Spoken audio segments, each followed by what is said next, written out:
예. 예, 오늘 또 이렇게 두 번째 여러분들 만나게 돼서 기쁩니다. 기쁨을 표시하기 전에 우리 또 박혜란 전사님 또 소식을 듣고 참 마음이 아팠는데, 아까 설명해 주신 것처럼 정말 어떻게 보면 기적 같은 일이 일어난 거죠. 그래서 지금 아무 이상 없이 구속사 사역을 계속 유지할 수 있도록 그렇게 해주신 아버지에 너무너무 감사하고요. 저는 옛날에 원로 목사님 하신 말씀이 기억이 납니다.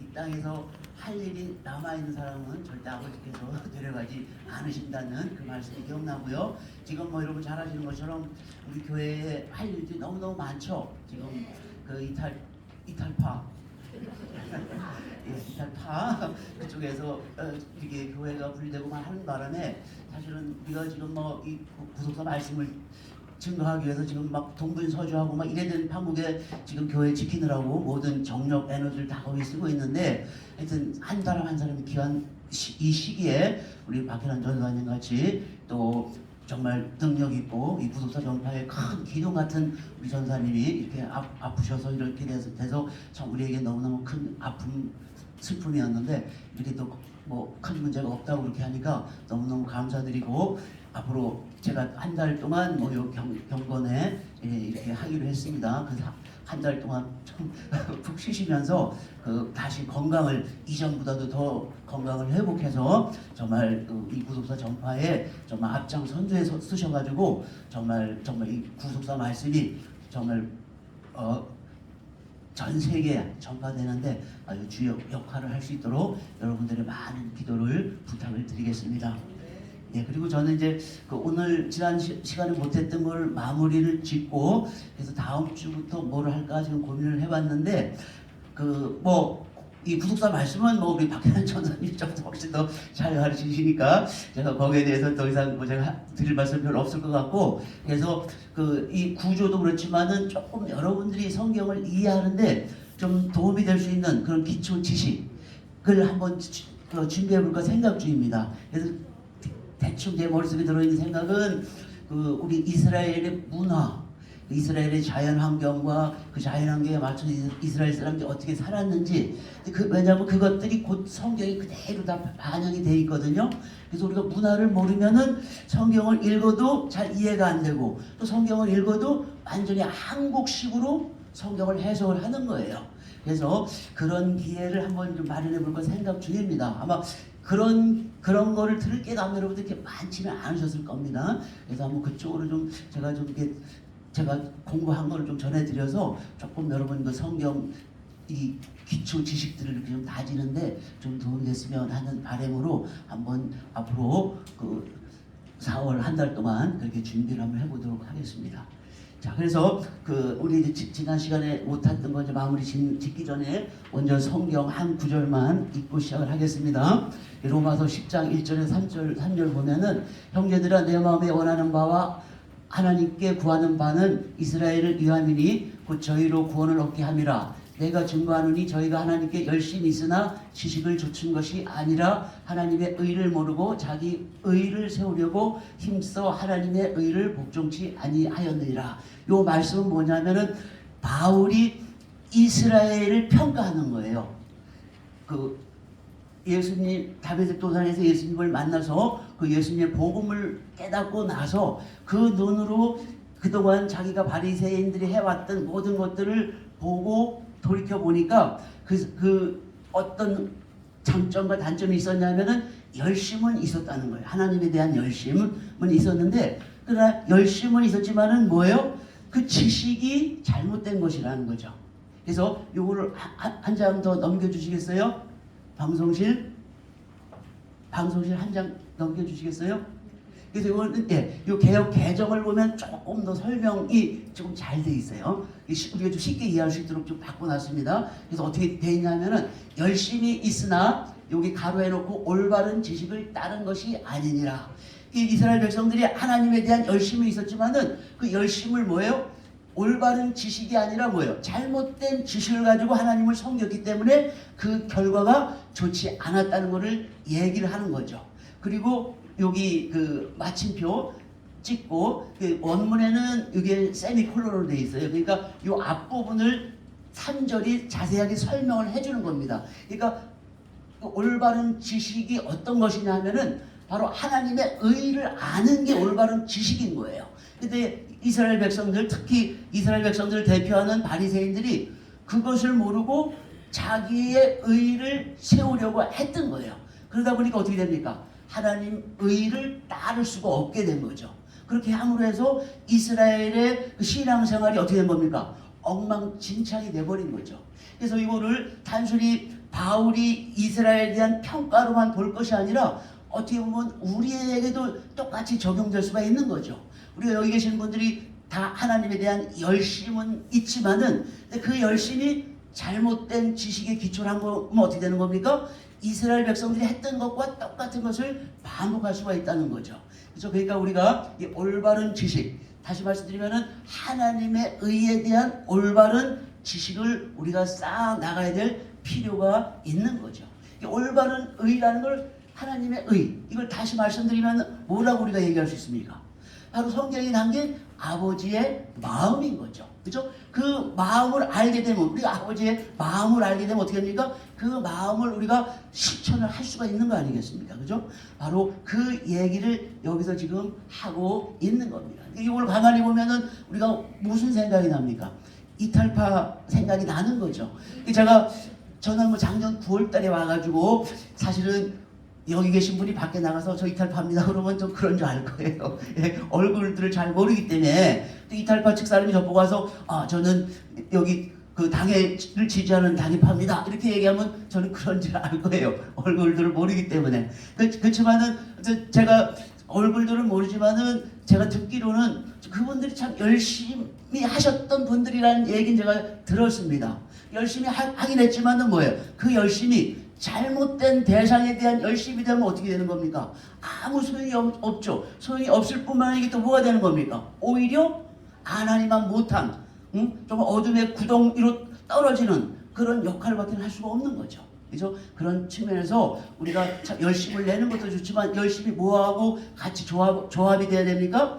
올바른 지식과 조합이 될 때 그것이 힘을 내고 그 마음을 아버지께서 받아들이게 되는 거죠. 그죠? 그럴 때 우리가 함께 동행할 수가 있게 되는 겁니다. 그죠? 그래서 올바른 지식을 갖는 것이 얼마나 중요한지 이번 기회에 우리가 다시 한번 깨닫게 되는 것 같아요. 그러니까 항상 내가 잘한다 이런 생각하지 마시고 혹시라도 내가 잘못한 건 있지 않을까 늘 자기 신앙을 이렇게 되돌아보고 하는 그런 역사가 있어야 되는 거죠. 특히 신앙생활을 오래 한 분일수록 좀 더 겸손한 마음으로 그런 자세가 돼 있어야만 넘어지지 않고 끝까지 그 아버지와 함께 동행해서 아버지 원하시는 그 마지막 목표까지 우리가 도달할 수가 있게 되는 거죠. 자, 한 장 넘겨주세요. 예. 그래서 호세아서 4장 6절도 비슷한 말씀을 하고 있습니다. 그래서 내 백성이 지식이 없으므로 망하는도다. 이 지식은 뭐에 대한 지식이에요? 세상 지식이나 자기에 대한 지식을 얘기하는 게 아니죠. 똑같이 하나님의 의에 대한 지식을 얘기하는 거예요. 아버지의 마음을 아느냐 모르냐 그거를 얘기를 하는 거죠. 내가 하나님의 의에 대한 지식을 버렸으니 나도 너를 버려서 뭐를 못하게 하겠다는 거예요? 하나님의 제사장이 되지 못하게 할 것이라. 이스라엘의 목표가 뭡니까? 하나님께서 왜 이스라엘 백성을 선택을 했습니까? 제사장 국가를 삼기 위해서 선택을 하신 거예요. 근데 뭐야? 하나님의 의를 몰라요. 근데 어떻게 제사장 국가에서 제사장 역할을 할 수 있겠습니까? 안 되는 거죠. 그리고 또 내 하나님의 율법을 잊었으니 하나님의 계명을 잊어버린 거예요. 그러니까 나도 내 자녀, 너의 가장 관심사인 네 자녀에 대해서 나도 더 이상 신경을 쓰지 않겠다 이렇게 말씀하고 계시는 거거든요. 예, 이런 거 볼 때 우리가 참 열심과 더불어 올바른 지식을 갖는 것이 얼마나 중요한가 하는 것을 새삼 깨닫게 되는 것입니다. 한 장 더 넘겨주시고요. 그래서 저는 이 성경 구조를 이렇게 여러분한테 말씀드리면서 마치 이제 이런 이미지가 제가 머릿속에 떠올라서 한번 여러분하고 말씀을 드리고 싶어서 이걸 했는데, 여러분 뭐 다 여행 한 번씩 가시잖아요. 특히 해외여행 가실 때는 큰 가방을 들고 가는데 그 가방을 여러분 그 짐을 쌀 때 막 얼핏 생각에는 막 짐을 막 구겨서 막 집어넣으면 많이 들어갈 것 같죠, 그죠? 근데 실제로 막 집어넣으면은 그렇게 많이 안 들어갑니다. 이 짐을 많이 넣게 하려면 어떻게 해야 돼요? 이걸 잘 개가지고 차곡차곡 싸면은 그때 짐이 많이 들어가는 거거든요, 그죠? 우리 지식도 사실 마찬가지예요. 그냥 이것저것 그냥 많이 이렇게 흡수한다고 해서 그 지식이 곧 내 지식이 되는 게 아니죠.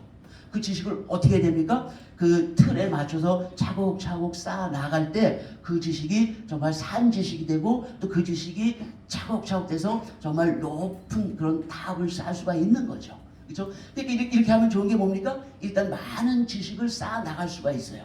그리고 또 하나 또 중요한 건 뭡니까? 필요한 거를. 여러분 공항에 가시면은 제일 중요한 것 중에 하나가 뭡니까? 여권이죠. 여권을 보여줘야 뭘 할 수 있는데 여권을 두긴 뒀는데 어디에 뒀는지 몰라요. 그냥 뭐 가방도 다시 다 갖고 와가지고 다 풀어 제쳐가 사람들 보는데도 그런 경우 가끔 보시잖아요. 그죠? 마찬가지인 거예요. 이 구조를 전부 다 딱딱 체계 있게 막 딱 하면은 뭐가 필요하다면 바로 그거 가서 딱 끄집어낼 수가 있는데 그게 안 되면 뭐예요?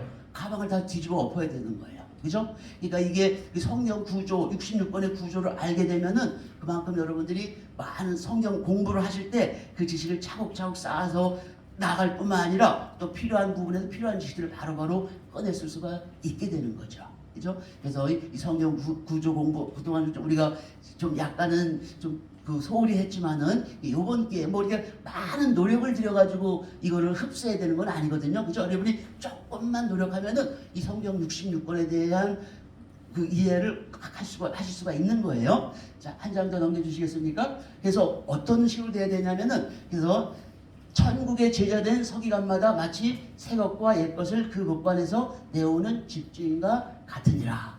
예수님께서 이렇게 말씀하고 있죠. 그래서 마태복음 13장이 그 천국 비유를 모아놓은 장이 바로 이거예요. 그래서 그 비유를 다 끝내고 나서 뭐라고 말씀하시냐면은 서기관. 우리가 어떻게 보면 신령한 서기관들 아닙니까? 원래 서기관은 옛날에 구약의 서기관들은 뭐 하는 겁니까? 그 뭐 가죽이나 파피루스다 이런 데다가 뭐 하나님 말씀을 기록하는 사람들이에요. 그러나 우리는 뭐예요? 종이에다 기록하는 것이 아니라 어디에 기록을 해야 되는 겁니까? 우리 마음판에 기록을 해야 되는 거죠. 그죠? 우리가 다 신령한 서기관들이에요. 근데 어떤 서기관이냐? 서기관도 가짜가 있고 진짜가 있습니다.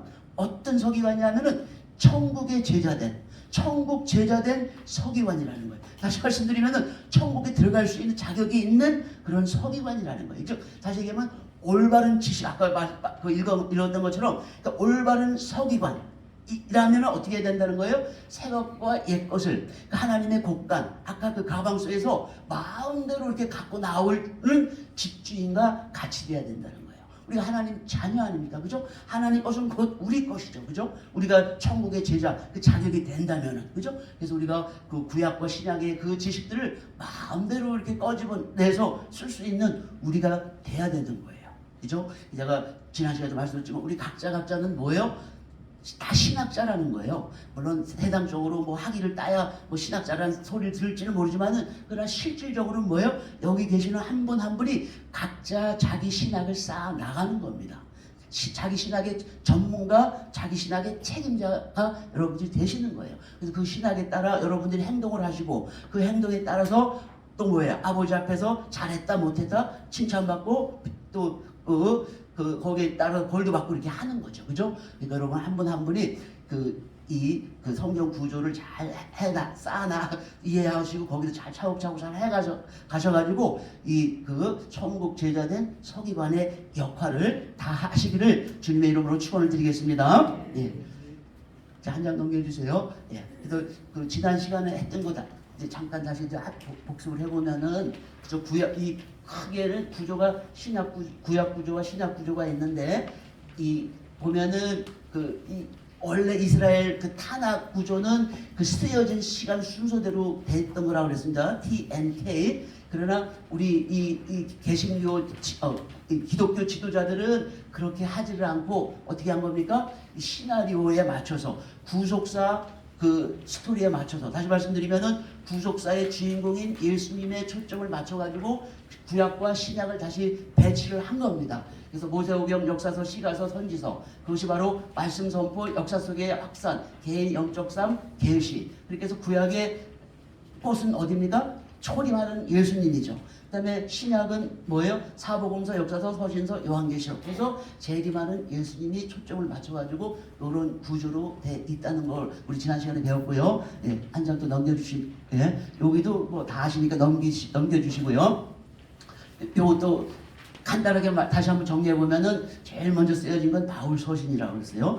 바울의 편지가 너무나 그 글 내용이 좋았기 때문에 사람들이 버리지 않고 모아서 이것이 각 교회에 쭉 돌다 보니까 그것이 성경의 출발점이 됐다고 제가 이제 말씀을 드렸고, 그다음에 일반 서신은 그 쓰여진 연대나 이런 것들이 분명치가 않기 때문에 좀 어떻게 평가하기가 좀 애매하고요. 그 다음에 이제 공관복음이 쓰여졌고, 대체로 60년대 중반 정도에 쓰여진 것으로 보는데, 그 이유는 거기에 나오는 예루살렘 성 멸망에 대한 예언 때문에 그런다고 그랬죠. 자유주의 신학자들을 AD 70년 이후로 보는 거예요. 그 사람들은 기적이나 또 이런 예언이나 이런 걸 믿지 않기 때문에. 그러나 우리는 성경에서 기적, 예언 이런 걸 인정하지 않는다면 성경 자체가 존재할 수가 없게 되는 거죠. 그죠? 그래서 우리 60년대 중반으로 보는 거고요. 그 다음에 요한문서는 그 한 세대 지난 다음에 쓰여진 거죠. 그래서 요한복음은 AD 85년, 요한 1, 2, 3서는 AD 90년, 요한계시록은 AD 95년경에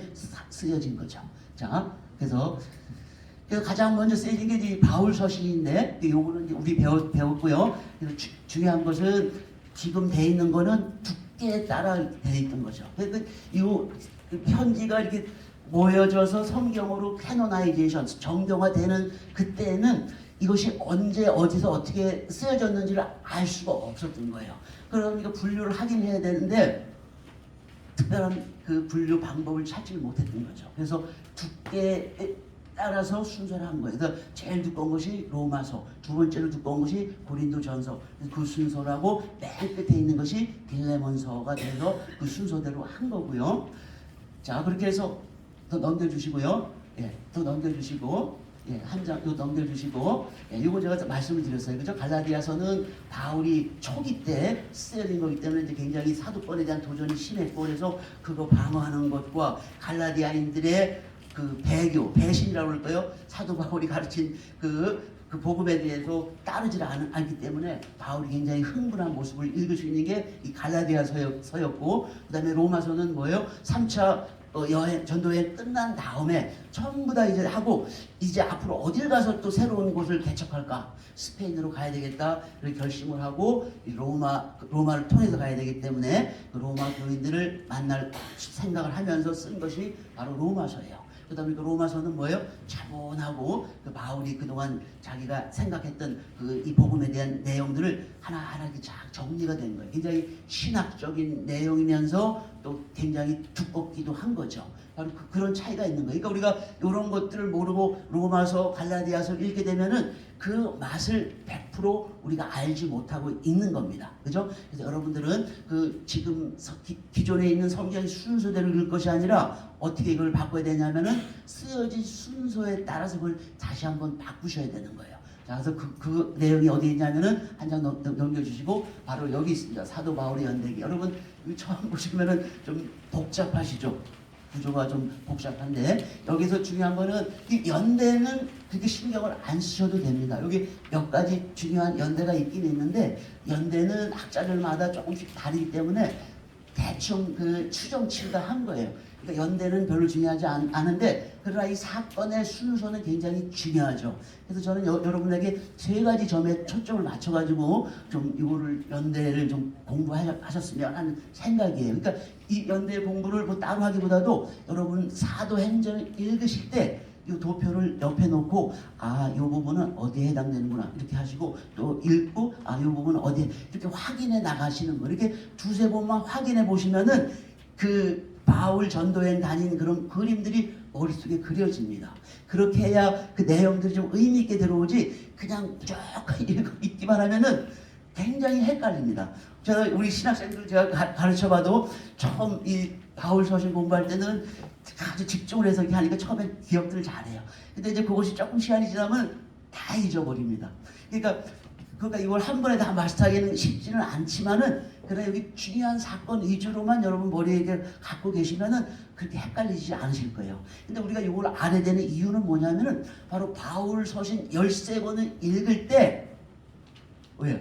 각 편지가 언제 어디서 쓰여졌는지, 왜 쓰여졌는지 그걸 알기 위해서 그것을 알아야 되는 거예요. 그걸 모르게 되면은 한 절반까지는 아니더라도 한 3분의 1은 그냥 넘어갈 수밖에 없는 거예요. 그래서 여기서 세 가지 정도 먼저 초점을 맞춰서 여러분 공부하라고 말씀드리고 싶은데, 첫째는 뭐냐면은 여기 오고 1차 예루살렘 방문, 2차 방문, 3차 방문, 4차 방문, 5차 방문, 그 바울이 회심한 이후 5번을 예루살렘 방문을 합니다. 그래서 그 경우를 좀 여러분 아실 필요가 있어요. 그래서 1차 예루살렘 방문은 언제냐면은 아라비아에 3년 동안 바울이 갔다가 돌아옵니다.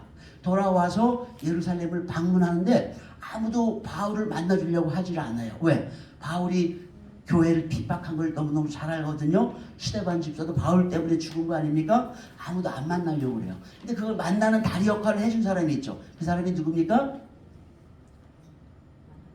누구예요? 다리 역할을 해준 사람이. 우리 역사와 전통에 우리 두부랑 성가대교에서 바나바 아닙니까? 바나바. 그죠? 바나바가 그 다리 역할을 해준 거예요. 그렇게 해서 그 교회의 기둥인 야고보와 또 누굽니까? 베드로를 만났지만 다른 사람들은 안 만나려고 그러는 거예요. 그래서 이때 1차 방문을 한 다음에 어디로 갑니까? 자기 고향 다소로 가는 거예요. 다소로 가서 거기서 한 5, 6년 머물러 있죠. 머물면서 셋째 하늘을 갔다 오는 체험을 거기서 겪죠.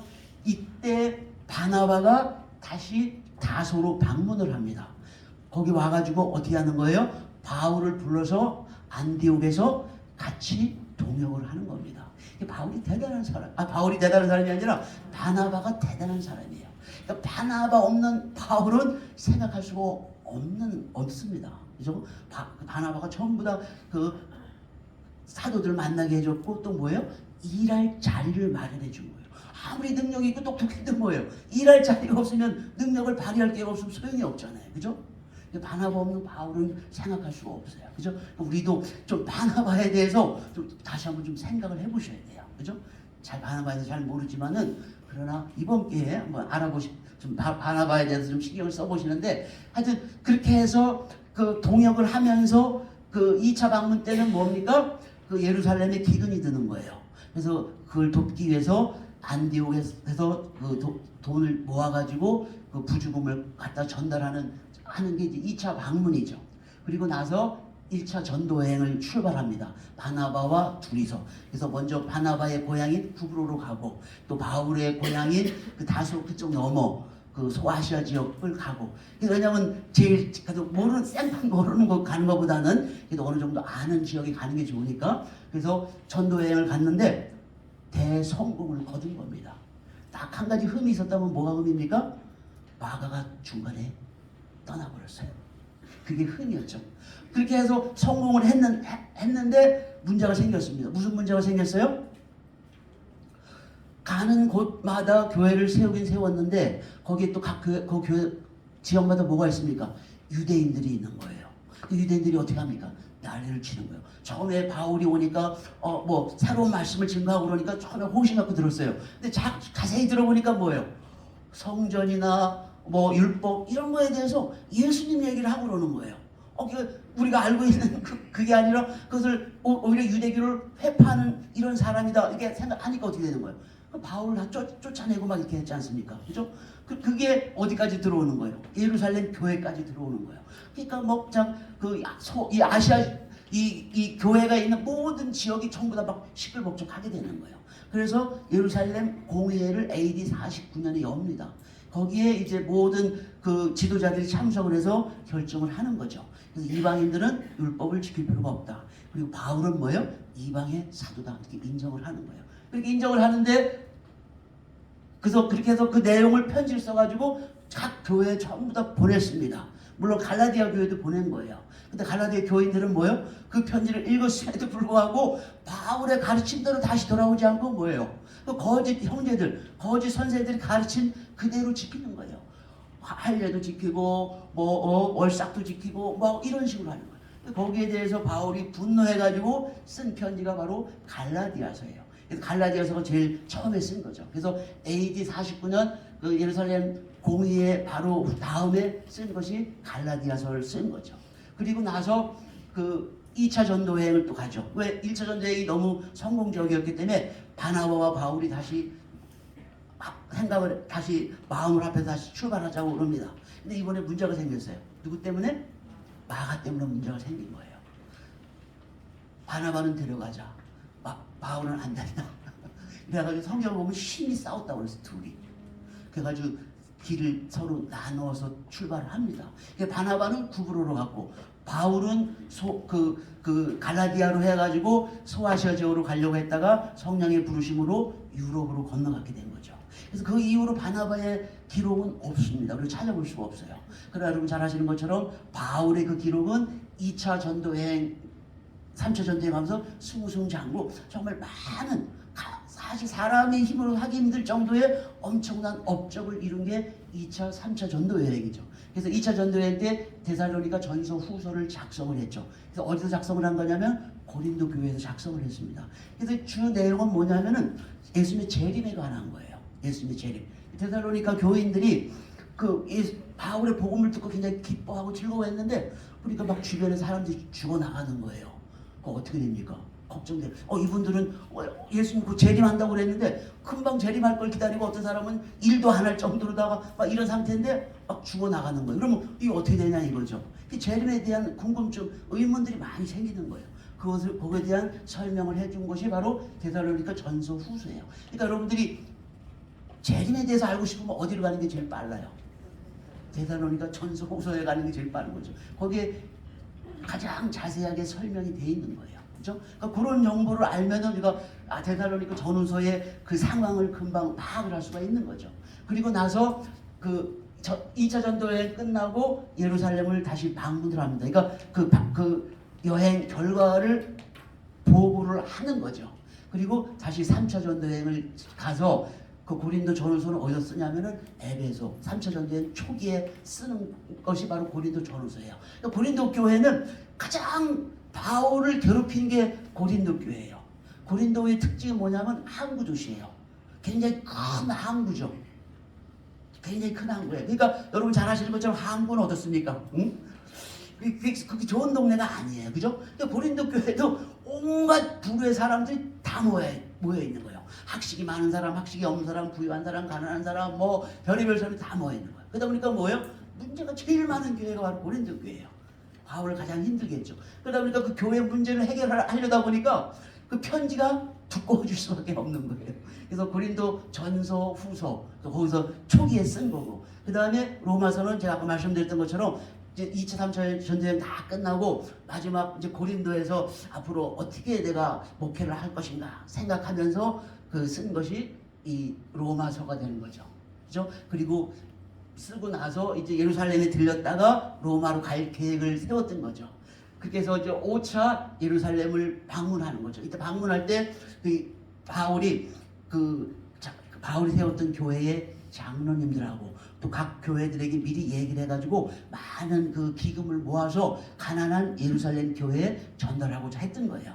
그러니까 바울이 5차 이 예루살렘 방문할 때는 어떻습니까? 정말 많은 그 각 교회 장로님들하고 또 정말 아마 제가 보기에는 뭐 예루살렘 교회에서 깜짝 놀랄 정도의 어마어마한 거금을 갖고 왔었던 것 같아요.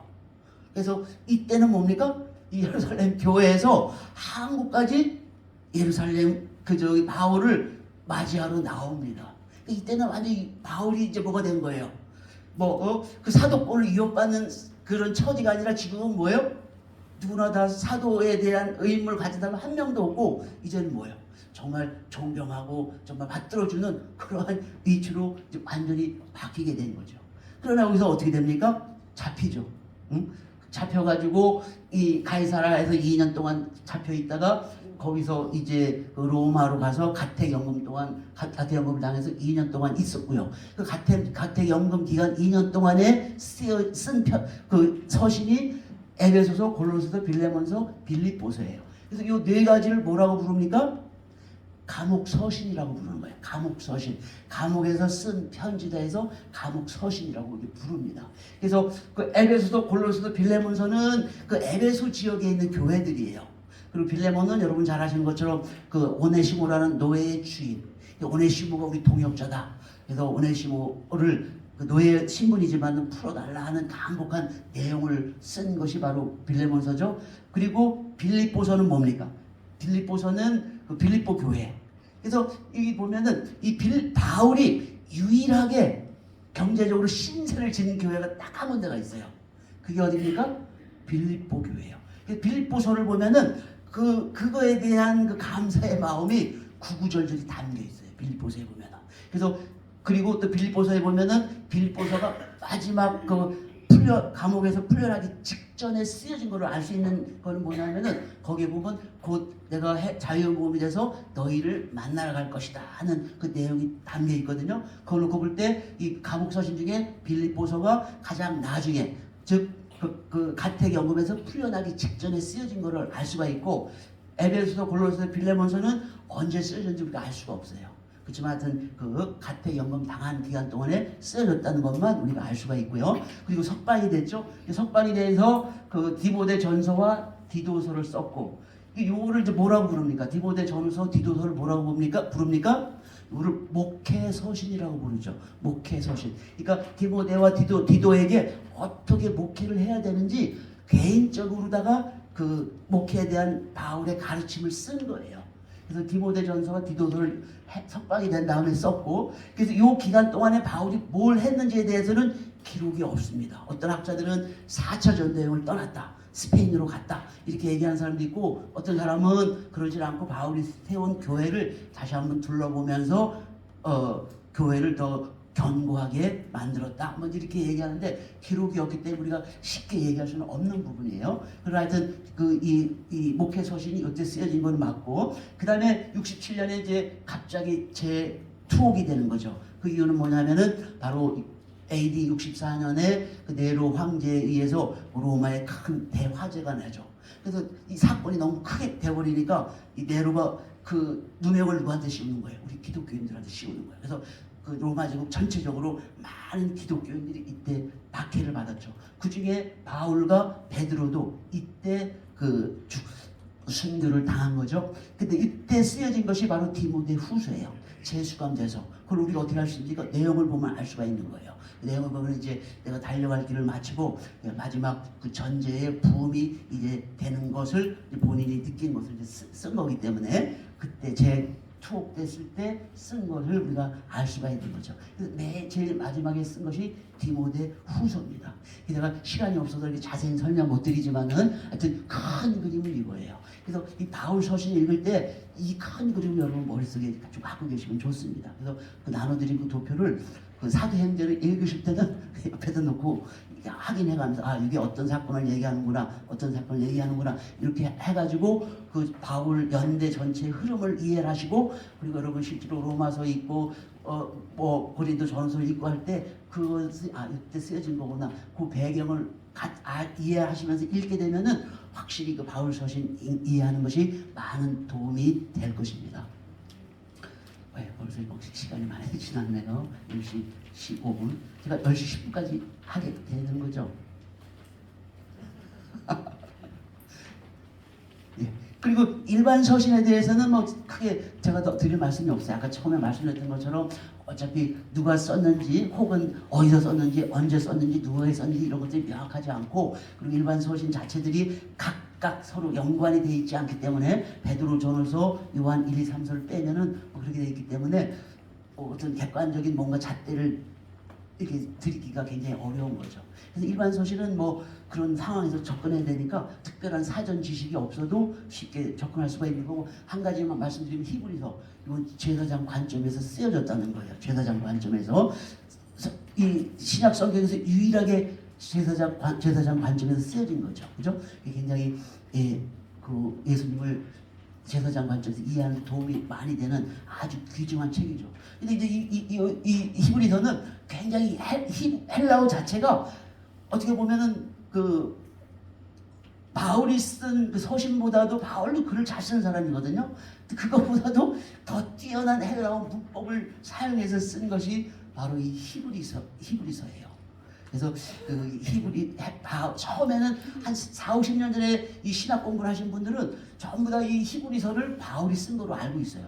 그러나 그 바울 서신과 이 히브리서를 비교해 보면은 공통점이 별로 없습니다. 어휘력도 다르고 그 보는 신학적인 관점도 다르고 그 헬라어 수준도 다르고 이러다 보니까 지금은 뭐 바울이 썼다고 주장하는 분들은 지금은 거의 없는 것 같아요. 근데 누가 썼는지는 미스테리입니다. 아직도 알 수는 없습니다. 그러나 그 정경 66권 중에 한 권이기 때문에 이 히브리서는 그 자체의 가치를 바라고 있는 거죠. 그리고 물론 일반 서신 중에 가장 두꺼운 책이기도 하고요. 일반 서신도 똑같이 두께의 그 순서대로 배열이 돼 있는 겁니다. 그죠? 유다서가 제일 얇습니다. 그래서 제일 뒤에 있는 거예요. 자, 또 한 장 넘겨주시기 바랍니다. 예, 그 다음에 이제 공부한 복음인데, 예, 이제 이것도 시간이 좀 많이 걸려서, 예, 그냥 간단하게만 제가 소개시켜 드릴게요. 넘겨주세요. 예. 넘겨주세요. 예, 이것도 넘겨주세요. 여기 이제 자유주의 신학자들이 주장하는 그 이론들인데, 사실 그거를 우리가 자세히는 몰라도 대충 어떤 거라는 걸 좀 알면은 좋은데, 설명하는 시간이 조금 부족하니까 그냥 건너뛰겠습니다. 여러분이 조금 도움이 될 만한 거를 하나 말씀을 드리면은 전 페이지 예. 그러니까 이 마태, 마가, 누가, 요한복음 이 네 가지 복음서가 있지 않습니까? 그러니까 우리 네 가지 복음서를 다 공부를 하셔야 돼요. 어떻게 보면 여러분 딱 복음서가 한 권만 있으면 굉장히 좋겠죠. 그러나 네 권을 우리는 받은 거예요. 그러니까 공부하기는 좀 더 어렵지만은 그 장단점이 있죠. 공부하기는 좀 어렵지만은 대신 뭐가 좋습니까? 예수님을 더 정확하게 우리가 이해할 수 있는 거예요. 우리가 사람을 봐도 앞모습, 뒷모습, 왼쪽 모습, 오른쪽 모습 다 다르지 않습니까? 그 네 가지 모습을 우리에게 주신 거예요. 그러니까 그 예수님은 하나님의 비밀이잖아요. 그죠? 그 하나님의 비밀이신 예수님을 좀 더 자세히 정확하게 우리가 알 수 있는 기회를 주시기 위해서 우리에게 성경을 네 권을 주신 거예요. 그러니까 그렇게 하니까 우리가 보통 이 복음서를 하나로 통합을 해서 이해하는 그런 전통적으로는 그렇게 많이 해왔죠. 그러나 이제 지금의 추세는 어떻게 되냐면은 이거 하나로 묶기 위해서는 어떻게 됩니까? 각각의 특징들을 또 알아야 되는 거예요. 우리 초등부, 뭐 중등부 이렇게 하면 뭐예요? 그 나이 또래, 생각이 비슷한 또래 이렇게 묶어가지고 이렇게 하면 구별이 훨씬 쉽지 않습니까? 초등부, 고등부 막 섞어보세요. 헷갈립니다. 그죠? 그러니까 그런 것처럼 이렇게 그 각각의 개별의 특징들을 알면은 그것이 모여있는 전체 그룹을 또 이해하기 훨씬 쉽거든요. 그래서 그동안은 이 각각의 그 신학에 대해서는 많이 신경을 쓰지 못한 게 현실입니다. 그래서 지금 학문하는 분위기는 어떠냐면은 각각 복음서의 신학을 공부하는 그런 경향들이 상당히 강합니다. 그래서 이 마태복음은 보통 뭐에다가 많이 비유하냐면은 이 사자에다 많이 비유를 하죠. 사자는 뭡니까? 동물의 왕이죠. 그죠? 그래서 이 마태복음에는 예수님이 뭐로 비유되냐면은 왕으로 많이 비유가 됩니다. 그죠? 그 구약에 예언된 그 왕으로 비유가 많이 되는 거예요. 그러다 보니까 이 사자복음이라고 이제 불리게 되고, 그 다음에 이 마가복음은 송아지복음이라고 보통 불립니다. 그 이유는 뭐냐면은 이 마가복음을 보게 되면은 우리의 지난주에 고난주간을 우리가 보냈습니다만은 이 고난주간, 예수님이 당하는 고난을 가장 디테일하게 많은 양을 쓴 곳이 어디냐면은 바로 이 마가복음이에요. 그래서 마가복음은 그 예수님의 고난 모습을 자세하게 그려놓은 거예요. 그래서 그 모습 때문에 보통 송아지복음 이렇게 얘기하는데, 여러분 잘 아시는 것처럼 송아지는 어떻습니까? 어떻게 보면 우리 인간이 많은 가축을 키우지만은 그 가축 중에 우리 해를 전혀 주지 않고 아주 유익한 것만 주는 게 송어 같아요. 개와 돼지 같은 건 어떻습니까? 개와 돼지는 우리 인간하고 먹는 게 똑같아요. 밥을 같이 먹습니다. 그러니까 지금은 우리가 먹을 게 남지만은 옛날 고대 사회는 정말 가난한 사회였어요. 먹을 게 부족한 사회예요. 그럼 어떻게 합니까? 개하고 돼지하고 음식을 같이 나눠야 됩니다. 그러니까 개와 돼지는 환영을 받지 못하는 동물이었어요. 근데 소 같은 경우는 어떻습니까? 풀을 먹어요. 그러니까 먹는 게 달라요. 그러니까 먹는 것부터 우리한테 피해를 안 줍니다. 그러면서 뭐예요? 뭐 그 살아서도 노동력을 제공하고 죽어서는 모든 머리끝부터 발끝까지 전부 다 우리한테 주는 거 아닙니까? 그죠? 유대인들도 개와 돼지고기는 못 먹었죠. 뭐 소고기는 먹지 않습니까? 너무너무 유익한 동물인 거예요. 마치 예수님이 바로 이 소처럼, 그죠? 뭐 반항하지도 않고 묵묵히 주인의 명령에 순종하는 그 송아지와 같이 예수님의 모습이 그려졌다 해가지고 이 마가복음을 바로 송아지 복음으로 비유를 하는 거예요. 그리고 누가복음 같은 경우는 인자복음이라, 인자. 왜 인자라고 그러냐면은 여러분 이 각 복음서마다 약간씩 특색이 있는데 하나의 대표적인 게 뭐냐면은 예수님이 십자가에 달리셨을 때 그 밑에 예수님 운명할 때 그 밑에 누가 있었습니까? 이방 백부장이 있었죠. 그죠? 그 이방 백부장이 하는 얘기가 마태와 마가는 똑같습니다. 이는 하나님의 아들이었다 이렇게 고백을 하는 거예요. 이방 백부장이. 근데 누가복음은 다르게 고백합니다. 혹시 기억하시는 분 있으세요? 기억하시는 분? 누가복음에는 어떻게 고백합니까? 이방 백부장이 이는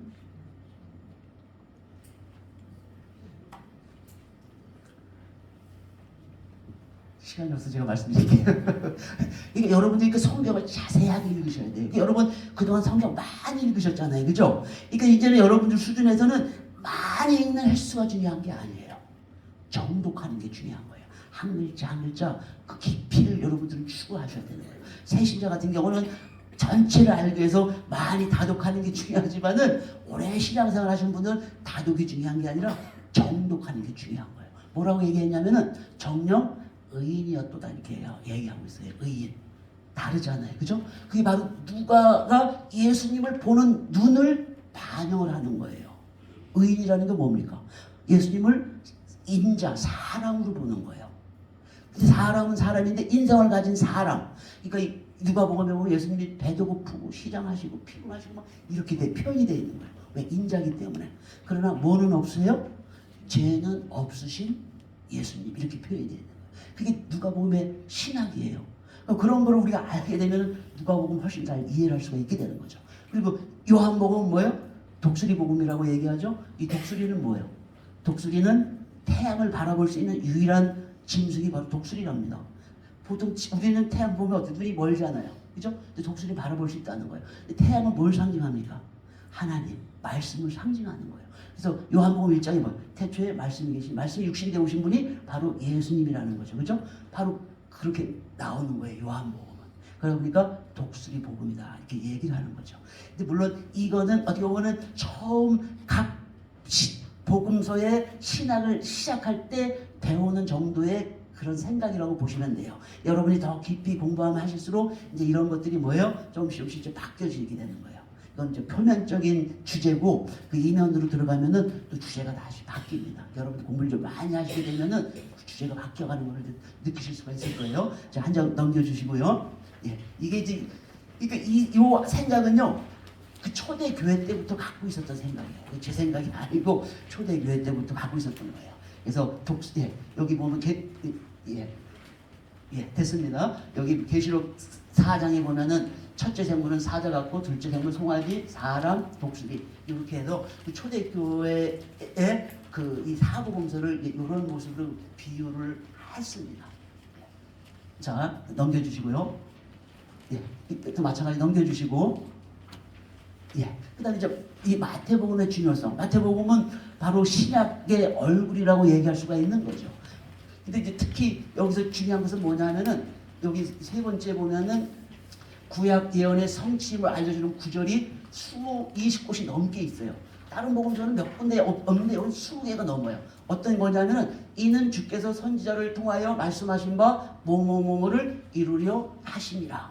이런 게 20곳이 넘게 되어 있는 거예요. 이건 뭘 얘기하는 겁니까? 바로 예수님은 구약의 성취자, 구약의 완성자로 오신 분이라는 것을 보여주는 거예요. 압도적으로 마태복음이 많죠. 그러니까 구약과 신약을 연결하는 그 고리로서 최적의 복음서가 바로 이 마태복음이에요. 그러니까 마태복음은 여러 가지 면에서 이 얼굴에 가치가 있는 거죠. 또 중요한 것은 뭐냐면은 가장 사랑을 많이 받았어요. 초대교회 때부터. 왜 그랬습니까? 예수님의 가르침이 가장 많이 나오는 곳이에요. 그 강화라고 그러죠. 예수님이 제자들을 모아놓고 가르침이 5개나 들어가 있습니다. 5개나. 그래서 5장부터 7장까지 뭐가 있습니까? 산상 강화. 또 10장에는 뭐가 있습니까? 제자 파송 강화가 있어요. 13장에는 뭐가 있습니까? 천국 비유 강화가 있고, 18장에는 뭐가 있어요? 교회에 대한 가르침이 있고, 그 다음에 24장, 25장 여러분 많이 들어보셨죠? 뭐 있습니까? 종말장이라는 게 바로 거기에 들어가 있어요. 5개 아주 자세하게 되어 있는 거죠. 그러니까 예수님이 가르침이 많다 보니까 항상 뭐예요? 예수님이 이 가르침이 교회 생활에서 실질적으로 적용이 되는 거예요. 그리고 교회라는 단어도 공관복음 중에서는 유일하게 여기에만 나옵니다. 예.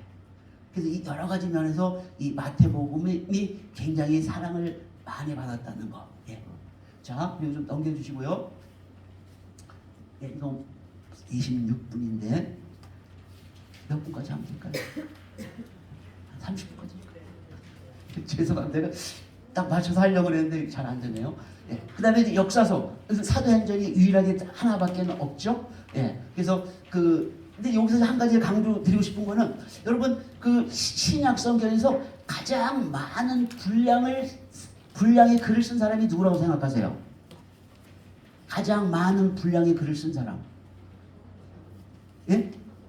그죠, 바울이. 예. 대부분 다 바울이시죠, 그죠? 전부 다. 자, 어디 가서 물어봐도 다 바울이라고 합니다.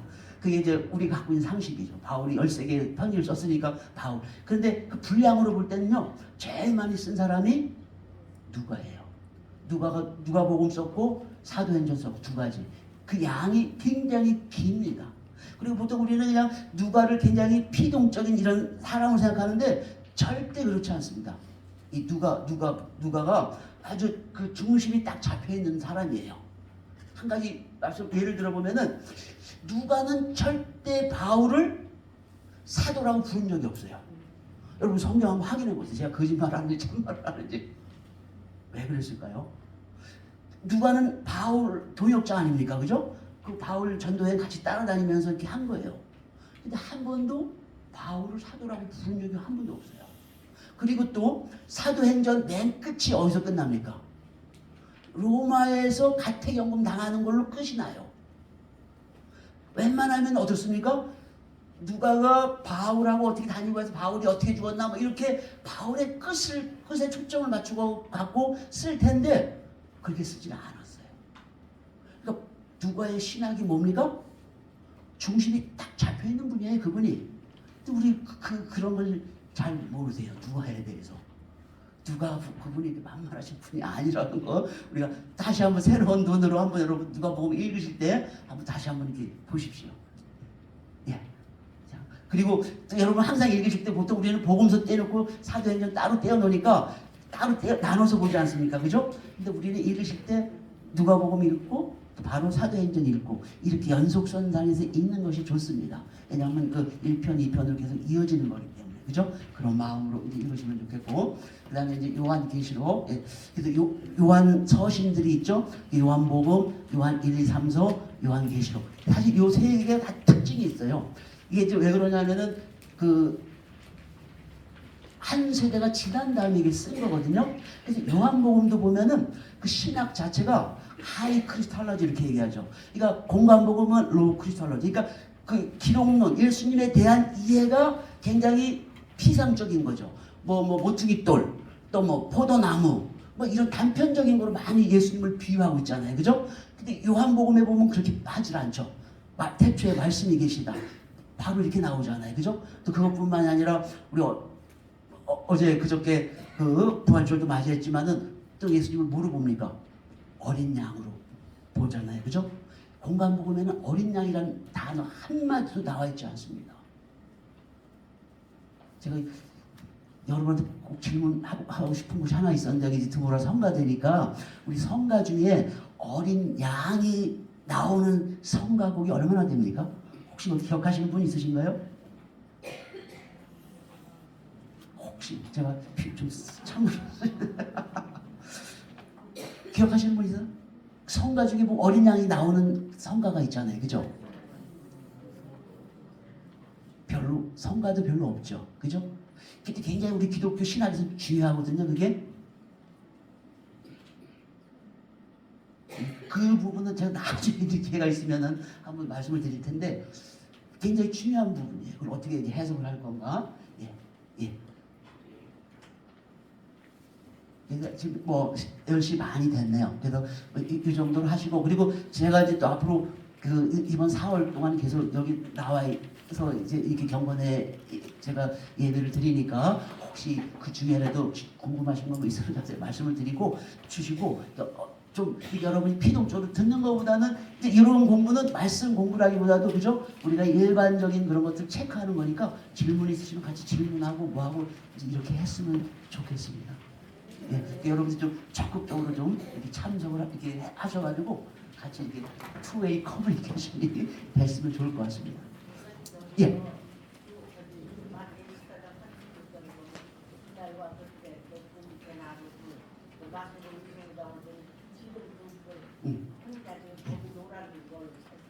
예.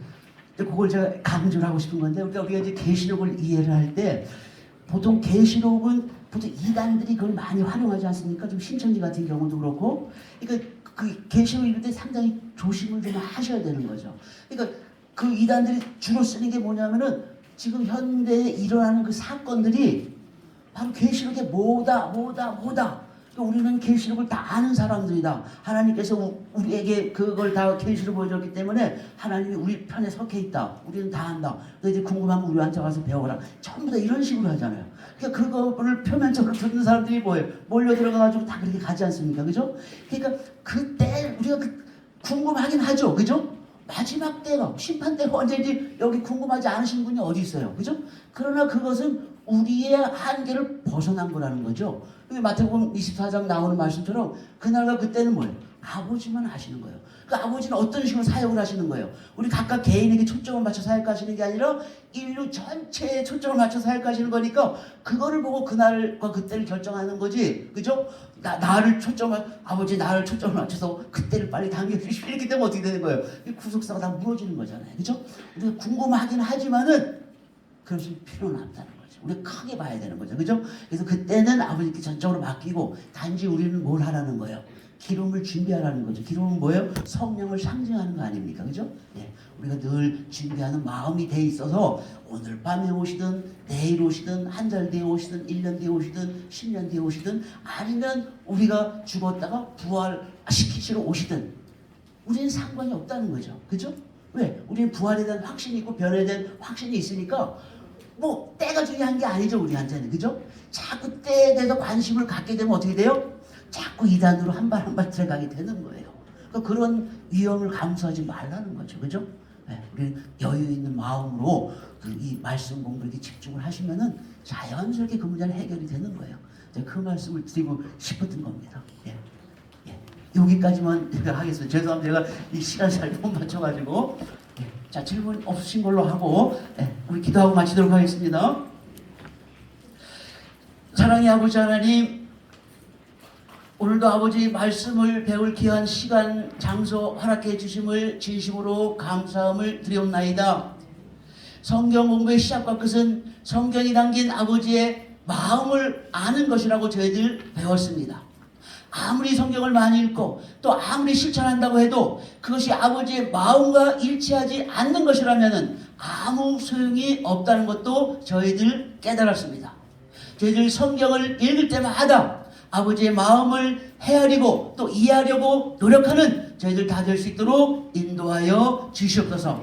또 성경 구조에도 아버지의 마음이 담겨 있다는 것을 배웠사오니 이 구조를 잘 익혀서 성경 지식을 차곡차곡 쌓아서 아버지의 마음을 온전히 깨달을 수 있도록 역사하여 주시옵소서.